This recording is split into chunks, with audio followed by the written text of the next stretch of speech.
Hello everyone. This is my weekly update for 2352, Intro to Contemporary Logic. I hope everybody is doing well. We are in week 3. I am recording and posting this a day early. Today is Thursday, June 18th as I speak, and the reason is because tomorrow, Friday the 19th, is a federal holiday. So happy Juneteenth Emancipation Day to all. We are in the throes of Units 4 and 5 right now. Those opened last Saturday. We have an assignment associated with each of those units, exercises 3.1 and 3.2 respectively.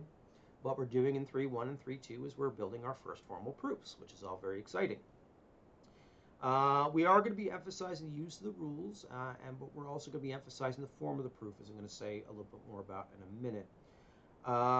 The two rules in this case that are introduced in Unit 4 are introduction and elimination. Both these are pretty self-explanatory rules once we give them some thought. Introduction says given two statements which are true independently of one another, the conjunction is true. And then elimination says the opposite. Given the conjunction, the two conjuncts, right? Those two statements are true independently of one another. Modus ponens is associated and highlighted in Unit 5. That says given a conditional statement, if we have this true antecedent, we also have this true consequence. So modus ponens works on conditional operators, right?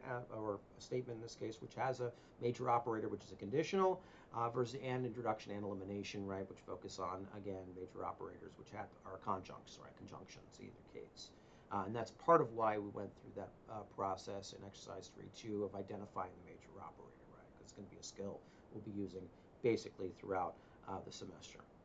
Although Unit 5 focuses on modus ponens, that's not to say there won't be some work with introduction and elimination also within that context there. One thing we're going to be talking a little bit more about as we go through is each of these rules are going to be added to our, so to speak, toolbox, right? And just like a set of tools, a screwdriver is going to be different than a hammer, is going to be different than a wrench, which is going to be different than a saw, and we're going to be using them in different circumstances there based on what we need it to do. So too with these rules, right? Introduction and elimination are not going away. They're just going to remain in our toolbox, and we're going to pull them out when we need to use them in future inferences. So all the way through Unit 9, 10, we're still going to be using introduction and elimination in a large share. We're just going to be adding new rules as we're familiarizing ourselves with those in addition to the rules that we've already covered. As I mentioned here, we are emphasizing not only the use of the rules in creating gap-free inferences, but also the form of the proof itself. We have a series of operators, rules, a proof system, which is heavily defined. Of course, right, we need to kind of stay within the strictures and our definitions there. We are going to be looking for 4 things within each proof, right? A set of dependency numbers, a set of line numbers, a set of well-formed formulae, and justifications in proper form there. I have had to zero out some assignments which were not at all in the proper form of a proof, and mostly in this case we're using generative AI. I can tell because they're using operators that we have not covered, they're using rules which are not the names that we use for the rules, etc., etc. You know, trust me, I've been doing this for 25 years. I will be able to tell, so don't try me on this, right? So if you're one of those people, no harm. I'm not pissed at you or anything like that.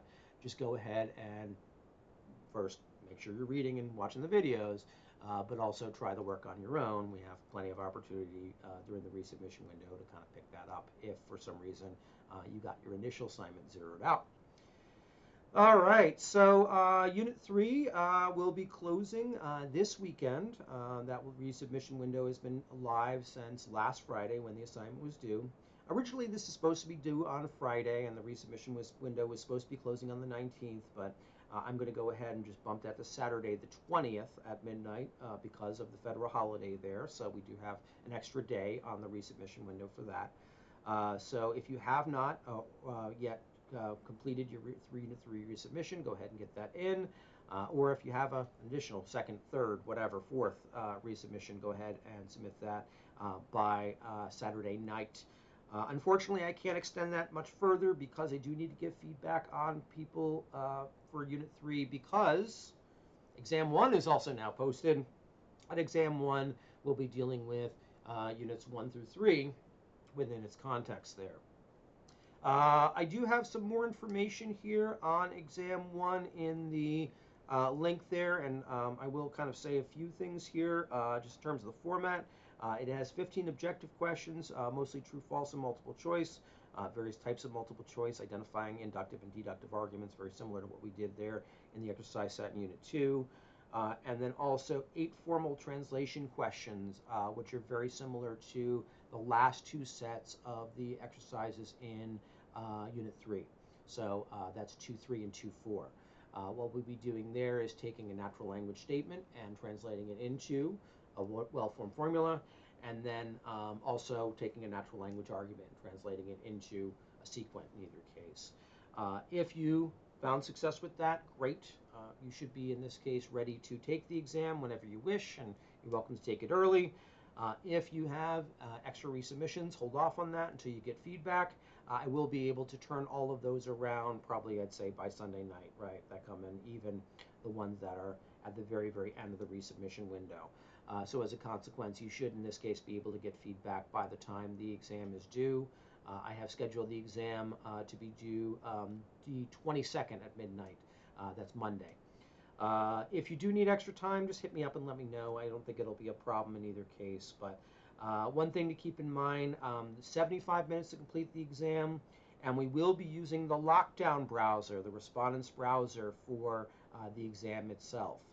Unfortunately, this is part of the way things are nowadays. It's one of those situations where a lot of people need to suffer due to the actions of a few, but in either case, I'm getting a lot of AI-laden submissions, and I am not grading AI slop on these exams. I will just be honest. So we will be using the Lockdown browser, which will not allow you, in this case, to visit other websites, and also be doing the desktop and screen recording there, including the environment checks and things like that. If you are a veteran of online classes, you probably already have the Respondent's Lockdown browser already installed on your system. So it should be pretty straightforward for y'all. If you are new to it, I do have a lengthy section there in the assignment guideline sheet going through tips and tricks and links on where to get it and all that kind of stuff. So if you have any questions on that, please refer back to the assignment guideline sheet, those last 2 pages there specifically on taking the exam, as it's called, including some guidelines there. And then if you have any additional questions that are not covered in that document, just hit me up and let me know.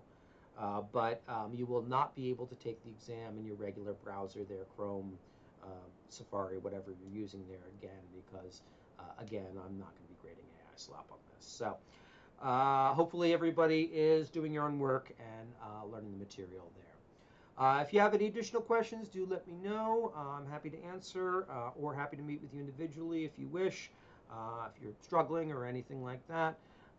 But hopefully if you found success there with units 1 to 3, and I think a lot of people did, you should be fairly ready to take that exam. If you have any additional questions, let me know. If not, we will see you next week.